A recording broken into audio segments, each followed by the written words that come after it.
Today I'm going to be talking all about persistence, the most important OCD recovery ingredient, the most important life ingredient. You hear it spoken about all day long on podcasts. You hear it spoken about all day long on social media, but very, very few, a rare few actually apply this. Why? Because it takes hard work and grit. Because we like comfort and we all tend to fall into comfort traps. Why? Our brains are sending out emotions all day long, different emotions. We're a slave to the brain sending that out because we've got no control over what emotions and thoughts the brain sends out. But what we do have control over is our persistence, our consistent pushing forward, day in, day out through this marathon of life. That is the key ingredient to life. And if you want to be one of those rare few who ever do this and ever achieve their goals, you're going to have to get good at persisting through discomfort.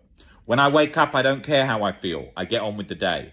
We all wake up differently. I'm not talking about in the sense of chronic anxiety. I don't experience that any longer. But when I wake up out of bed, I sometimes feel I haven't slept so great tonight. Oh, I've got a lot to think about. Oh, I ate some really heavy food yesterday and I can still feel that.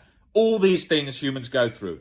Get up. Go to the gym, go to your job, connect with your family, connect with your partner, get on with life. That is key. In today's world, we have a lot of not getting on with things because we've got into this sort of compulsive habit of venting and talking all the time about how we feel. It's not about bottling it up. We've got to talk about how we feel to get better. But we don't need to constantly vent and constantly talk about every emotion because we're going to have a lot of emotions. We're going to experience a lot of discomfort because life is discomfort. It's not some Disneyland story that we watched when we were 10 and then we believed our world to be like that when our parents said you can be anything you want. Yes, you can be within reason, but you've got to persist and you've got to overcome a hell of a lot of obstacles.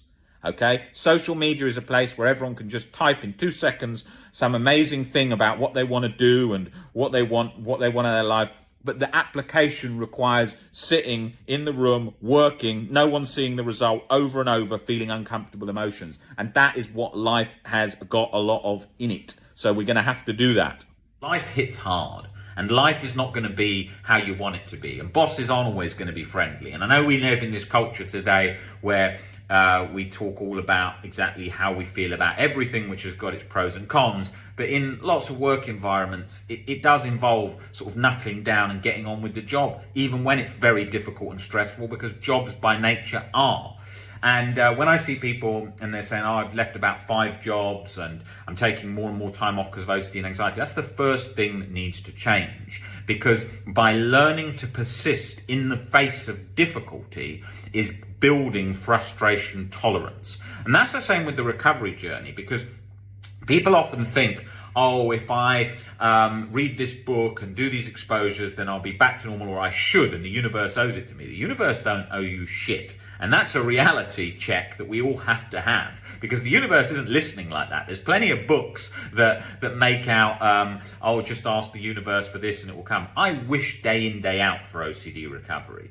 It didn't come that way. It came through hard work and perseverance and dedication to making that change, because I didn't want to stay stuck and I didn't want to suffer with OCD any longer. So when you make those changes, change happens. But that requires hard work and persistence. And you always see it. And I always see those great recovery journeys from people who do that. And I see those journeys where I get the same messages from people who say, I don't know what to do. I'm working so hard, but nothing's improving. Nobody understands. This is so difficult. Why do I even bother? When they're saying that, I know straight away what's happening is the low frustration tolerance, the pushing things away, wanting other people to take responsibility for the recovery journey, but it's got to come from you. It's easy for me to look back now, but when I was in the midst of it, I was doing all things wrong, compulsively Googling 24/7. What percentage of OCD sufferers are doing that all day long, spending all day Googling? Most people coming to us all the time, long-term people that have been coming into me for one-to-ones. How was your week? Oh, I slipped up. I went on Google for 3 hours a day. That's a major compulsion that has to stop. So all those kinds of things, fueling the cycle, keeping the person stuck 24/7. And you need to be reminded of these things. You need these sort of tough wake-up calls, because otherwise, if you don't, you're going to lose so much time by that. Think about how much time you spend wasting doing checks. I was going to doctors all the time, 24-hour tests all the time, spending fortunes on that, thinking, oh, if I just get relief, then everything will be fine. But I was missing all the time being spent doing those checks. Now, I don't care about most things in relation to health. Of course, you have more concern when it's something more serious, but there's no chronic anxiety, that sort of lingering in cortisol soup 24/7, as I often say. And that is very much what it feels like when you're stuck with health OCD. The second you wake up, you're like, oh my God, when that test result comes in, then only I can get back on with my life then. And then that sort of rapid internal chase to freedom. And for so long, where so many OCD recovery journeys, and specifically information on OCD recovery, goes wrong, is too much focus on what is panic, what is anxiety, what is going on in the body when we're experiencing that, what is going on in the brain when we're experiencing that. You do not need to know about neurotransmitters, amygdalas, prefrontal cortex, neurobiology. None of this. You do not need to know any of these words that are constantly posted on social media. Why? Because we are desperate to chase more information, more knowledge down that OCD dead-end rabbit hole. And it also makes posts sound clever and smart, covering neurotransmitters, covering all the parts of the brain, the misfiring of this, misfiring of that. Okay, with OCD, we understand there's a misfiring. But the constant going into all of that, it's nonsense when it comes to OCD recovery. This doesn't lead to OCD recovery. What leads to OCD recovery is changing perspectives on anxiety and life. That is what is key.